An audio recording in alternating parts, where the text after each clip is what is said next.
ಹರೇ ಕೃಷ್ಣ, ಶುಭ ದಿನ ಎಲ್ರಿಗೂ. ಇವತ್ತಿನ ವ್ಲಾಗ್ ಸ್ಟಾರ್ಟ್ ಆಗ್ತಾಯಿದೆ ನನ್ನ ಮೊಮ್ಮಗನ ಜೊತೆ.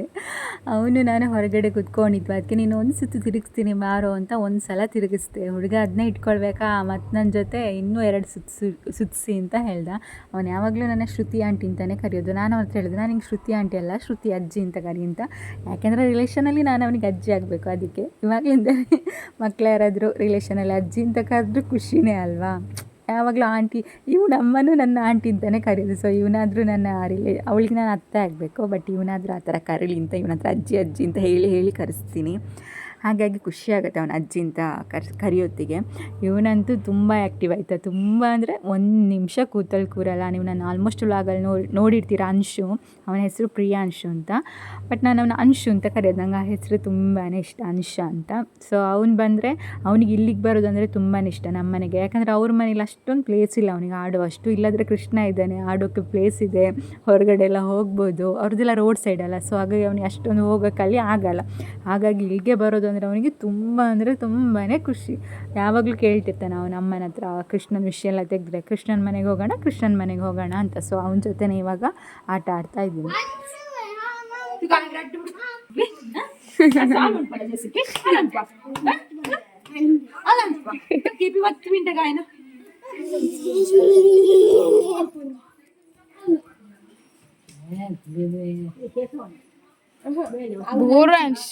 ಕೆಳಗಡೆ ಉಂಟಲ್ಲ ಕೆಲಸ ಆ ಕಡೆ ಸೈಡ್ ಆದ್ರೆ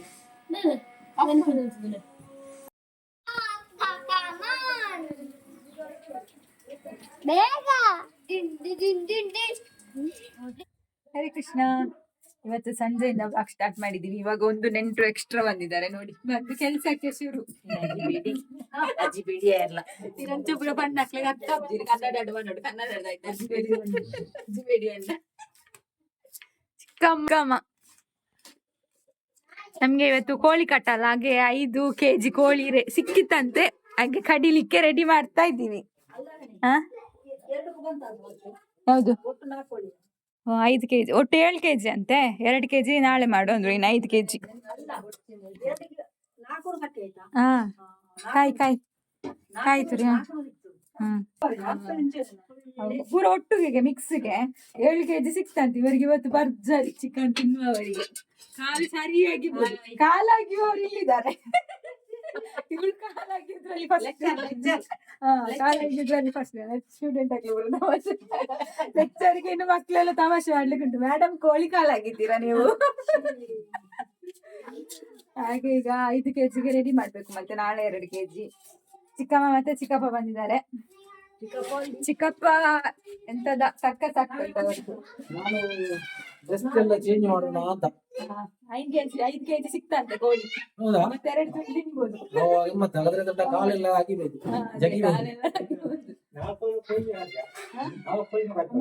7 kg ಸಿಕ್ತಂತೆ, 2 kg ನಾಳೆ ಮಾಡೋಣ ಅಂತ ಅಪ್ಪ ಇರನ್. ನಾವೀಗ ಚಿಕನ್ಗೆಲ್ಲ ರೆಡಿ ಮಾಡ್ತೇವೆ. ಆಡುದೇ ಕೆಲಸ. ಬಾಬಾ ಅಂದು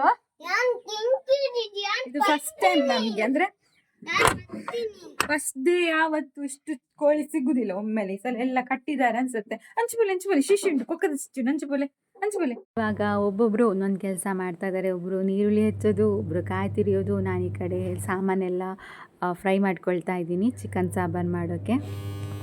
ಚಿಕನ್ ಕೂಡ ಬಂದಿದೆ. ಇದರಲ್ಲಿ ಎಷ್ಟು 5 kg ಇದೆ, ಮತ್ತೆ 2 kg ತೆಗೆದಿಟ್ಟಿದ್ದೇವೆ. ಮಸಾಲೆ ಕೂಡ ರೆಡಿ ಆಗಿದೆ. ಅನ್ನ ಬಿಸಿ ಮಾಡಿ ಇನ್ನು ಚಿಕನ್ಗೆ ಇಡ್ಬೇಕು. ಅದು ಕಟ್ಟದ ಕೋಳಿಗೆ ಇವಾಗ ಎಷ್ಟು ಲೇಟ್ ಆಗ್ತದೆ ಗೊತ್ತಾ? ಅದೊಂದೇ ತುಂಬಾ ಪ್ರಾಯದೆಲ್ಲ ಇರತ್ತಲ್ಲ ಕೋಳಿ, ಹಾಗಾಗಿ ಲೇಟ್ ಆಗ್ತದೆ. ನಾನು 5 kg ಮಸಾಲೆ ಕಡ್ದೆ. ಅದ್ರಲ್ಲಿ ಎಷ್ಟು 600-700 ಇತ್ತಂತೆ. 2 kg ತೆಗ್ದಿಟ್ವಿ. ಉಳಿದಿದೆಲ್ಲ ಇವಾಗ ಸಾರು ಮಾಡುದು. ಮತ್ತೆ ನಾಳೆ ಅವರ ಫ್ರೆಂಡ್ಸ್ ಎಲ್ಲ ಬರುವಾಗ ಇವತ್ತು ಫುಲ್ ಸಾಂಬಾರ್ ಮಾಡುದು ನಾನು. ಅಂದ್ರೆ ಕಾಯಿ ಎಲ್ಲ ಹಾಕಿ, ನಾಳೆ ಪುಡಿ ಹಾಕಿ ಮಾಡುದು, ಸ್ವಲ್ಪ ಗಸಿಯಾಗಿ. ಅದೊಂಥರ ಟೇಸ್ಟ್ ಬೇರೆ, ಇದೊಂಥರ ಟೇಸ್ಟ್ ಬೇರೆ ಇರುತ್ತೆ.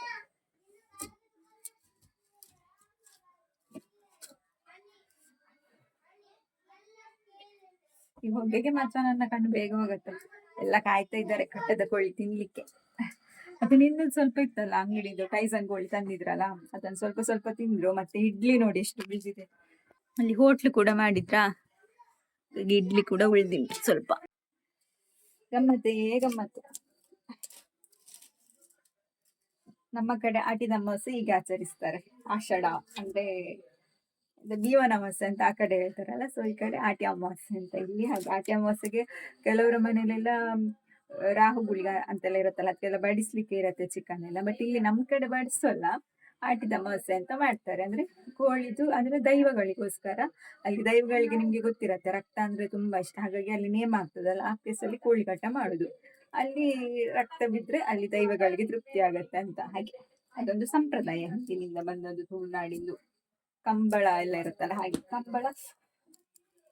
ಕಂಬಳ ಆಗಿ ಕೋಳಿ ಕಟ್ಟ.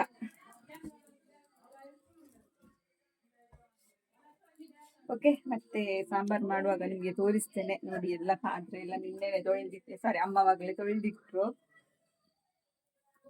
ಒಂದೊಂದ್ಸಲ ಇದಕ್ಕಿಂತ ದೊಡ್ಡದ್ರಲ್ಲಿ ಮಾಡ್ತೇವೆ, ತುಂಬಾ ಜನ ಎಲ್ಲ ಇದ್ದಾಗ, ಸ್ವಲ್ಪ ತುಂಬಾ ಕೋಳಿ ಇದ್ರೆ ಹಾಗೆ ಮಾಡೋಣ. ಕಟ್ಟದ ಕೋಳಿ ಸಾರು ಕುಟ್ಟಿಗೆ ಕುಟ್ಟಿಗೆ ಕುಟ್ಟಿಗೆ ಅವು ಈರತ್ತೆ ಏನಾಗ್ತದ ಬೇಯಬೋ ಚಿಬುಗೆ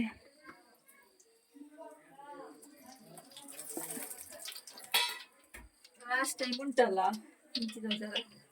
ಫಸ್ಟ್ ಟೈಮ್ ನಾನೊಮ್ಮೆ ಅಡಿಗೆ ಮಾಡುವಾಗ ಈ ತರ ಎಣ್ಣೆ ಹಾಕಿದ್ವಿ. ಅವಾಗ ಎಣ್ಣೆಗೆ ಬೆಂಕಿ ಹೊತ್ಕೊಂಡಿದ್ದು, ನಂಗೆ ಎದ್ರಿ ಜೀವ ಇಲ್ಲ. ಮತ್ತೆ ಸರಿ ಆಯ್ತು. ಹೇಗೆ ಮತ್ತೆ ಕಟ್ಟದ ಕೋಳಿ ಅಂತ ಹೇಳ್ತಾರಲ್ಲ, ಅದಕ್ಕೆ ತುಪ್ಪ ಹಾಕಿದ್ರೆ ಮಾತ್ರ ಟೇಸ್ಟ್, ಹಲ್ವಾ ತಿಂದಾಗಿ ಆಗ್ತದೆ. ಅದಕ್ಕೆ ಇಷ್ಟಿಷ್ಟು ಒಂದೊಂದು 5 ಕಾಯಿಲೆ ಉಪ್ಪು ತುಪ್ಪ ಹಾಕ್ತಿದೆ. ಎಷ್ಟು ತುಪ್ಪ ಅಂತ ಅಷ್ಟು ಹಾಕಿದ್ರೆ ಆಯ್ತು. ಹೋದಲ್ಲಿ ಮತ್ತೆ ನಿಮ್ಗೆ ಕ್ಲಿಯರ್ ಕಾಣ್ತಾ ಇಲ್ಲ ಹೌದಲ್ಲ.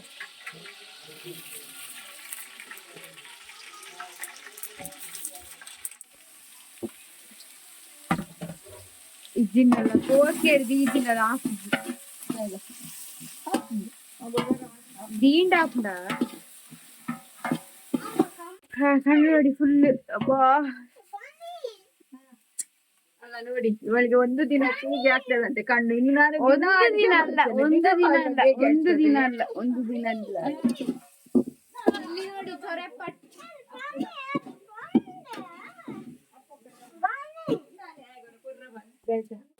ಮಕ್ಕಳಿಬ್ರು ಉಂಟಲ್ಲ, ಒಂದೊಂದ್ಸಲ ಸರಿತಾರೆ, ಒಂದೊಂದ್ಸಲ ಗಲಾಟೆನೆ ಮಾಡುದು. ಅಂಚಿ ಮತ್ತೆ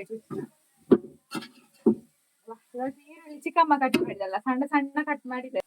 ಅದೆಷ್ಟು ಚಂದ ನೋಡಿ, ಎಷ್ಟು ಚೆನ್ನಾಗಿ ಫ್ರೈ ಆಗತ್ತೆ. ಸಣ್ಣ ಸಣ್ಣ ಕಟ್ ಮಾಡಿದ್ದಾರೆ ತೆಳುವಾಗಿ. ನನ್ಗೆ ಬರುದೇ ಇಲ್ಲ, ನನ್ಗೆ ಕತ್ತಿಯಲ್ಲಿ ಯಾವ ಕೆಲಸ ಕೂಡ ಮಾಡುದು ಕಟ್ ಮಾಡ್ಲಿಕ್ಕೆ ಆಗುದಿಲ್ಲ, ಚೂರಿ ಮಾತ್ರ.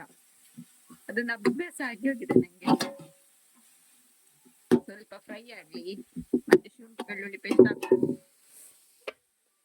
ಶುಂಠಿ ಬೆಳ್ಳುಳ್ಳಿ ಪೇಸ್ಟ್ ಆಲ್ರೆಡಿ ನಾನು ಪೇಸ್ಟ್ ಮಾಡಿ ಇಟ್ಟಿದ್ದೇನೆ. ಹೊಗೆಗೆ ಮಾತ್ರ ಮನುಷ್ಯ ಅದೊಂದಿಲ್ಲಲ್ಲ, ಆಯ್ತಾ. ಬೇಯಲಿಕ್ಕೆ 1 ಗಂಟೆ ಬೇಕು ಚಿಕನ್.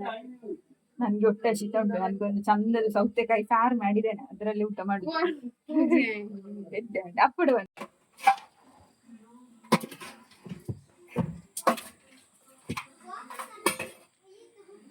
ಒಳ್ಳೆ ಬಟ್ಟೆ ಕೆಲಸ ಮಾಡುದು ಅಂತ ಹೇಳಿದ್ರೆ ಎಷ್ಟು ಕೈಗೆ ತಾಗಿಸ್ಕೊಳ್ಳಿಕ್ಕುಂಟು. ಈ ಹೊಗೆ ಬೇರೆ, ಶೆಕೆ ಬೇರೆ, ದೇವರಿ. ಈಗ ಗೊತ್ತಾಗ್ತದೆ. ನೀವು ಹಿಂದಿನ ಕಾಲದಲ್ಲೆಲ್ಲ ನೋಡ್ಬೋದು, ಅಂದ್ರೆ ನಮ್ಮ ಅತ್ತೆಯವರಿಗೆಲ್ಲ ಕಣ್ಣಿನ ಪ್ರಾಬ್ಲಮ್ ಜಾಸ್ತಿ ಇರುತ್ತೆ. ಒಂದು ಏಜ್ ಅಂತ ಆಗುವಾಗ ಕಣ್ಣು ಕಾಣಲ್ಲ, ಕಣ್ಣಲ್ಲಿ ಪೊರೆ ಬರುದು ಅಂತ. ನನ್ನ ಪ್ರಕಾರ ಅದಕ್ಕೆ ಕಾರಣ ಇದೆ ಅನ್ಸತ್ತೆ. ಹೊಗೆ ತಗೊಂಡಂದ್ರೆ ಮುಂಚೆ ಎಲ್ಲ ಗ್ಯಾಸ್ ಎಲ್ಲ ಒಲೆಯಲ್ಲಿ ಮಾಡ್ತಾ ಇದ್ದಲ್ಲ, ಹೊಗೆ ಎಲ್ಲ ಕಣ್ಣಿಗೆ ಹೋಗಿ ಹೋಗಿ ಅದು ಏಜ್ ಆಗುವಾಗ ಹೋಗ್ತದೆ. ನಂದು ಕೂಡ ಹಾಗೆ ಆಗ್ತದೆ. 2 ವರ್ಷ ಮಾತ್ರ ಇನ್ನು ಹೊಸ ಮನೆ ಆಗ್ತದೆ. ಹೊಸ ಮನೆ ಆಗುದ ಈಗ 11 ವರ್ಷ, ಅದು 13 ವರ್ಷ ಆಗ್ತಾ ಬಂತು ನನ್ ಮದ್ವೆ ಆಗಿ. 13 ವರ್ಷದಲ್ಲಿ ಎಷ್ಟು ಕಣ್ಣಿಗೆ ಈಗ್ಲೇ ನನ್ಗೆ ಒಂದೊಂದ್ಸಲ ಕಣ್ಣೆಲ್ಲ ಮಂಜಾದಾಗೆ ಆಗ್ತದೆ. ತುಂಬಾ ದೂರದ್ದು ಕಾಣಲ್ಲ ನನ್ಗೆ. ಇದೆಷ್ಟು ಹಾಗೆ ಕಾಣ್ತದೆ. ಇದು ಬೇಯಲಿಕ್ಕೆ 1 ಗಂಟೆ ಉಂಟು. ಸ್ವಲ್ಪ ಸಾರಿ, ಒಂದು 1/4 ಇದು ಬೆಂದ್ಮೇಲೆ ಇದಕ್ಕೆ ಇದು ಹಾಕ್ಬೋದು, ಮಸಾಲೆನ ಹಾಕ್ಬೇಕು. ಅದೇ ಅರೆಪಾನ ಹಾಕ್ಬೇಕು. ಹಾಕಿ ಅದ್ರಲ್ಲೇ ಚೆನ್ನಾಗಿ ಚಿಕನ್ ಬೇಯಬೇಕು. ಫುಲ್ ಉಪ್ಪು ಹುಳಿ ಖಾರ ಎಲ್ಲ ಎಳ್ಕೊಂಡು 1 ಮುಕ್ಕಾಲು ಗಂಟೆ ಚಿಕನ್ ಬೇಯಿತು ಅಂತ ಅಂದ್ರೆ ಒಟ್ಟಿಗೆ ಒಟ್ಟಿಗೆ ಕಟ್ಟದ ಕೋಳಿ ಸಾರು ಸೂಪರ್ ಅಂತೆ. ಅಲ್ಲ ನೀವು ತಿನ್ನೋದಿಲ್ಲಲ್ಲ, ನಿಮ್ಗೆ ಹೇಗೆ ಗೊತ್ತು? ನಾನು 2 ವರ್ಷಕ್ಕಿಂತ ಮುಂಚೆ ತಿಂತ ಇದ್ದಲ್ಲ, ಹಾಗೆ ಗೊತ್ತು ನಂಗೆ. ನಿಮ್ಗೆ ಆಸೆ ಉಂಟು, ಕೊಟ್ರೆ ತಿಂತೀರಾ? ನಂಗೆ ಆಸೆ ಆದ್ರೆ ಏನು ತಿನ್ಬಾರ್ದು ಅಂತ ಯಾರಾದ್ರೂ ಹೇಳ್ತಾರ? ತಿನ್ನಿ ಅಂತಾನೆ ಹೇಳ್ತಾರೆ, ನಾನು ತಿನ್ನ. ನನಗೆ ನಿಜ ಹೇಳ್ತೇನೆ, ನನಗೆ ನಾನ್ ವೆಜ್ ಬಿಟ್ಟು ಸ್ವಲ್ಪ ದಿನ ಖಂಡಿತ ಆಸೆ ಆಗ್ತಿತ್ತು. ಫಿಶ್ ಫ್ರೈ ಮಾಡುವಾಗ, ಚಿಕನ್ ಎಲ್ಲ ಮಾಡುವಾಗ ಪರಿಮಳಕ್ಕೆ ಆಸೆ ಆಗ್ತಿತ್ತು, ಆದ್ರೂ ಕಂಟ್ರೋಲ್ ಮಾಡಿದೆ. ಇವಾಗ ನನಗೆ ಅಭ್ಯಾಸ ಆಗಿದೆ, ಹಾಗಾಗಿ ಎಂತ ಸಹ ಆಗುದಿಲ್ಲ. ಮೊನ್ನೆ ಜನವರಿಗೆ 2 ವರ್ಷ ಆಯ್ತು. February, March, April, May, June, July 2.5 ವರ್ಷ ಆಯ್ತು. ಅದ್ರಲ್ಲಿ ನನ್ನ ಮಗಳು ಚಿಕನ್ ನೀವು ಕೋಟಿ ಕೊಟ್ರು ಚಿಕನ್ ಬಿಡುದಿಲ್ಲ ಅವಳು. ನನ್ನ ಮಗ ಆದ್ರೂ ಬಿಡ್ಬೋದು, ಇವಳು ಬಿಡ್ಲಿಕ್ಕಿಲ್ಲ. ಅದಕ್ಕೆ ನಾನು ಅನ್ಕೊಂಡಿದ್ದೇನೆ, ಇವಳು ಸ್ವಲ್ಪ ದೊಡ್ಡೋಳಾದ್ಮೇಲೆ ಚಿಕನ್ ಅಂಗಡಿಯಲ್ಲಿ ಇರತ್ತಲ್ಲ ಅವಳಿಗೆ ಕೊಟ್ಟು ಮದ್ವೆ ಮಾಡುದು. ಇವಾಗ ಆಳಿಲ್ಲ, ದಿನ ಚಿಕನ್ ಇರುತ್ತೆ.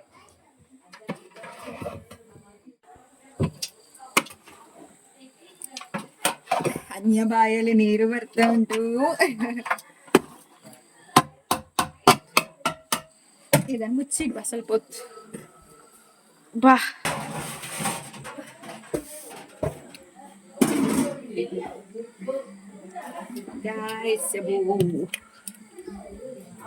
ಚೂರ್ಲ ನೀರೇ ಬೈಜಿ ಕಣ್ಣು. ಕಟ್ಟಿದ ಕೋಳಿ ಅಂದರೆ ನಾಟಿ ಕೋಳಿ ಅಲ್ಲ, ಜಾಸ್ತಿ ಒಲೆಯಲ್ಲಿ ಮಾಡಿದರೆ ಅದು ಟೇಸ್ಟ್ ಜಾಸ್ತಿ ಆಗೋದು. ಇಲ್ಲದಿದ್ರೆ ಗ್ಯಾಸ್ ಕೂಡ ತುಂಬ ಬೇಕು. ಮತ್ತು ಕೆಲವರು ಇದಿರತ್ತಲ್ಲ ಚಿಪ್ಪು ತೆಂಗಿದ, ಅದು ಕೂಡ ಹಾಕ್ತಾರೆ ಬೇಗ ಬೇಯಲಿ ಅಂತ. ಈಗ ಆಲ್ರೆಡಿ ಮಾಂಸ ಸ್ವಲ್ಪ ಬೇಯ್ತಾ ಬಂತು, ಹಾಗಾಗಿ ನಾನು ಮಸಾಲೆ ಹಾಕಿದೆ. ನಾಟಿ ಕೋಳಿಗೆಲ್ಲ ಏನು ಗೊತ್ತಾ, ನಾವು ಮಸಾಲೆನ ಚಿಕನ್ ಫುಲ್ ಬೆಂದ ಮೇಲೆ ಹಾಕಬಾರ್ದು. ಚಿಕನ್ ಬೇಯ್ತಾ ಇರುವಾಗಲೇ ಹಾಕಿ ಅದನ್ನು ಕುದಿಸಬೇಕು ಅಂದರೆ ಅದರಲ್ಲೇ ಬೇಯಲಿಕ್ಕೆ ಬಿಡಬೇಕು. ಆವಾಗಲೇ ಅದು ರುಚಿ ಜಾಸ್ತಿ, ಯಾಕಂದರೆ ಚಿಕನ್ ಮಸಾಲನೆಲ್ಲ ಎಳ್ಕೊಳ್ಬೇಕಲ್ಲ, ಹಾಗಾಗಿ ಆವಾಗ ರುಚಿ ಜಾಸ್ತಿ ಆಗೋದು. ಬಟ್ ನಾನಿವತ್ತು ಏನಂದರೆ ಸ್ವಲ್ಪ ಕಾಯಿ ಜಾಸ್ತಿ ಹಾಕಿದ್ದೇನೆ. ಇಲ್ಲದಿದ್ದರೆ ನಾವು ಪುಳಿ ಮುಂಚಿಯೇ ಮಾಡೋದು ಸಾರು. ಕಟ್ಟದ ಕೋಳಿಗೆ ಪುಳಿ ಮುಂಚಿ ಬೆಸ್ಟ್ ಅಂತ ಹೇಳ್ಬೋದು. ಬಟ್ ಆದರೆ ನಮಗೆ ಸಾರೆಲ್ಲ ಜಾಸ್ತಿ ಬೇಕಿದ್ದರೆ, ಹಾಗೆ ಮನೆಯಲ್ಲಿ ಏಜ್ ಆದವರೆಲ್ಲ ಇದ್ದರೆ ಅವರಿಗೆ ಖಾರ ಜಾಸ್ತಿ ತಿನ್ನಲಿಕ್ಕೆ ಆಗಲ್ಲ, ಹಾಗಾಗಿ ನಾನು ಈ ಸಲ ಕಾಯಿ ಸ್ವಲ್ಪ ಜಾಸ್ತಿ ಹಾಕಿದ್ದೇನೆ. ಬಟ್ ಅದು ಹಾಕಿದರೂ ಕೂಡ ಟೇಸ್ಟ್ ಸಖತ್ತಾಗಿರುತ್ತೆ. ಈಗಲೇ ತಿಂತಿರುದು ಕಟ್ಟದ ಕೋಳಿ ಬೇಡ, ಟೈಸನ್ ಕೋಳಿ ಸಾಕಾ? ಮತ್ತೊಂದು ರೌಂಡಾ? ಇಲ್ದಿದ್ರೆ ಒಂದು ಸಲ ಊಟ ಮಾಡ್ಲಿಕ್ಕೆ ತಮ್ಮ ಎದಕ್ಕ ಯಾಕಬೇಕು? ತರಕಾರಿ ಆದ್ರೆ ಅತ್ತೆ ಬೈಲಿಕ್ಕೆ ಉಂಟ ಅವಳಿಗೆ. ಇವತ್ತು 2-3 ಸಲ ಬ್ಯಾಟಿಂಗ್. ನನ್ಗೆ ಹೊಟ್ಟೆ ಒಮ್ಮೆ ಸಿಗುದು ಎಂತ ಕೋಳಿ, ಅದು ಕಟ್ಟದ ಕೋಳಿ ಮಾತ್ರ ಅಲ್ಲ ವರ್ಷಕ್ಕೆ ಒಮ್ಮೆ, ಬಾಕಿದೆಲ್ಲ ಇರ್ತದಲ್ಲ ದಿನ. ಇಡ್ಲಿ ಮಾತ್ರ ಸಖತ್ತುಂಟು. ನನ್ಗೆ ಹೊಟ್ಟೆ ಶೀತ ಉಂಟು. ನಂದು ಸೌತೆಕಾಯಿ ಸಾರು. ನಿಮ್ಮ ಕೋಳಿ ಮುಂದೆ ಎಂತ, ನಮ್ದು ಸೌತೆಕಾಯಿ ಸಾರು ಎಷ್ಟು ಚಂದ ಉಂಟು ಗೊತ್ತಾ? ತಿಂದು ನೋಡೊಮ್ಮೆ. ಬೇಡ, ಈ ಕೋಳಿ ಇರುವಾಗ ಸೌತೆಕಾಯಿ ಅದಕ್ಕೆ ಕೂಡ ಭಾಗ್ಯ ಬೇಕು ತಿನ್ಲಿಕ್ಕೆ, ಆಯ್ತಾ? ಅಲ್ಲ, ನನ್ನ ಮಗ ನೋಡಿ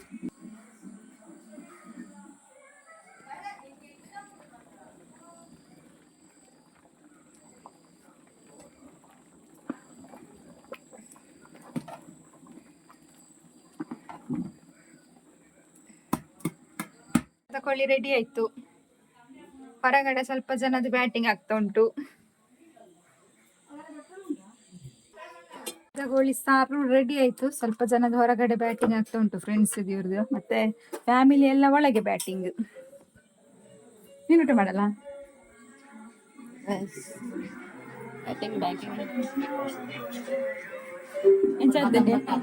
ಹೇಗೆ ಆಗಿದೆ? ನಮ್ಮ ಮನೆಯಲ್ಲಿ ಕಟ್ಟದ ಕೋಳಿಯ ಎಂತ ಹೇಳ್ತಾರೆ, ಕಟ್ಟದ ಕೋಳಿ ಪ್ರಿಯರು ನೋಡಿ. ನಾಟಿ ಕೋಳಿ ಇದ್ದದೆ ತೂನು ಮಾರಾಯ, ನಾಟಿ ಕೋಳಿ ಪ್ರಿಯರು. ಅದೇ ಉಲಾವು ಐಟುಂಡ ತುಲ ದೆಕ್ಕ ನೈಟ್ ಕೋಳಿ ಕಾಲ್ ಅವಳು ತಗೊಂಡ್ಲೆ ಹೇಳೋದಕ್ಕಿಂತ ಮುಂಚೆನೆ.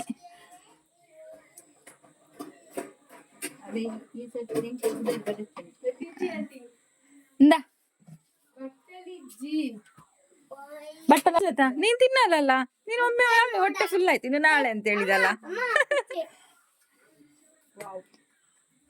ಇವಳು ಇವತ್ತು ಚಿಕನ್ ಪೀಸ್ ಇಟ್ಕುವಾಗ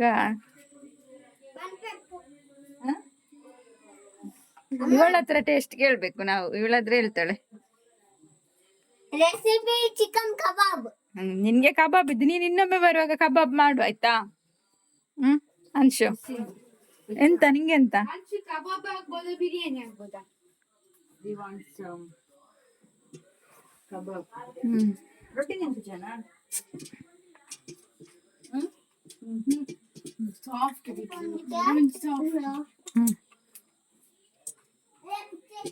ಎಷ್ಟು ಹೇಳು ಮಾರೈತಿ ನಾನು ನಿಂತೆ ಬಾಕಿ ಇವಳು ತಿಂದೆ ಬಾಕಿ ಆಸ್ವಾದಿಸ್ತಿದ್ದೀನಿ. ಹಾ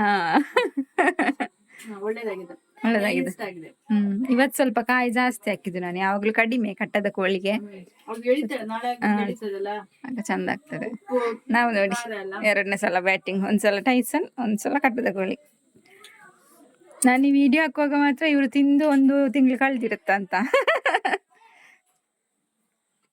ಅಂತಿತ್ತು ಕಟ್ಟದ ಕೋಳಿ ಸಾರು ಫುಲ್ ರೆಡಿಯಾಗಿದೆ. ಎಲ್ಲರೂ ಬ್ಯಾಟಿಂಗ್ ಮಾಡ್ತಾ ಇದ್ದಾರೆ. ನೀವು ಇಲ್ಲಿಂದಾನೆ ಸ್ವಲ್ಪ ಬ್ಯಾಟಿಂಗ್ ಮಾಡಿ, ಓಕೆನಾ?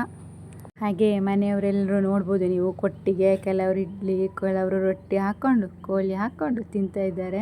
ಈ ಸಲ ನಮ್ಮ ಲಾಸ್ಟ್ನ ಅತ್ತಿಗೆನ ನಾವು ತುಂಬ ಮಿಸ್ ಮಾಡ್ಕೊಳ್ತೀವಿ. ಅವರಿಗೆ ಕಟ್ಟದ ಕೋಳಿ ಅಂದರೆ ಜೀವ, ಪಾಪ ಬರಲಿಕ್ಕಾಗಲಿಲ್ಲ ಅವರಿಗೆ. ಕರೀಲಿಕ್ಕೆಲ್ಲ ಅತ್ತಿಗೆಯವ್ರನ್ನ ಕರೆದಿದ್ರಿ, ಯಾರಿಗೆ ಸಹ ಬರಲಿಕ್ಕೆ ಆಗಲಿಲ್ಲ. ಬಂದಿದ್ದು ದೊಡ್ಡ ಅತ್ತಿಗೆ ಮತ್ತು ಅಪ್ಪು ಮಾತ್ರ. ಏನೇ ಹೇಳಿ, ಪ್ರೀತಿಯಿಂದ ಅಡುಗೆ ಮಾಡಿಕೊಟ್ಟಾಗ ಅವರು ಪ್ರೀತಿಯಿಂದ ತಿನ್ನುವಾಗ, ತಿಂದು ತುಂಬ ಚೆನ್ನಾಗಿದೆ ಅಂತ ಹೇಳುವಾಗ ನಮ್ಮಂಥ ಹೆಂಗಸರಿಗೆ ಆಗುವ ಖುಷಿಯೇ ಬೇರೆ ಅಲ್ವಾ? ಸೊ ಓಕೆ, ಹಾಗಾದರೆ ನಂದು ಇವತ್ತಿಂದು ಆಯ್ತು ಇಷ್ಟೇ ವ್ಲಾಗು. ಈಗ ರಾತ್ರಿ ಉಳಿದಿದ್ದ ಇಡ್ಲಿ ಕೊಟ್ಟಿಗೆನೆಲ್ಲ ಬಿಸಿ ಮಾಡಲಿಕ್ಕೆ ಇಡ್ತಾ ಇದ್ದೇನೆ ಇನ್ನು ನಾಳೆಗೆ. ಸೊ ಇವತ್ತಿನ ವ್ಲಾಗ್ ಇಷ್ಟ ಆದರೆ ಗೊತ್ತುಂಟಲ್ಲ, ಲೈಕ್, ಶೇರ್ ಹಾಗೆ ಸಬ್ಸ್ಕ್ರೈಬ್ ಮಾಡೋದನ್ನು ಸಬ್ಸ್ಕ್ರೈಬ್ ಮಾಡಿ. ನೆಕ್ಸ್ಟ್ ವೀಡಿಯೋದಲ್ಲಿ ಸಿಗ್ತೀನಿ. ಎಲ್ಲರೂ ಖುಷಿಯಾಗಿರಿ, ಎಲ್ಲರನ್ನು ಖುಷಿಯಾಗಿ ಇಟ್ಕೊಳ್ಳಿ. ಜೈ ರಾಧೆ ಕೃಷ್ಣ.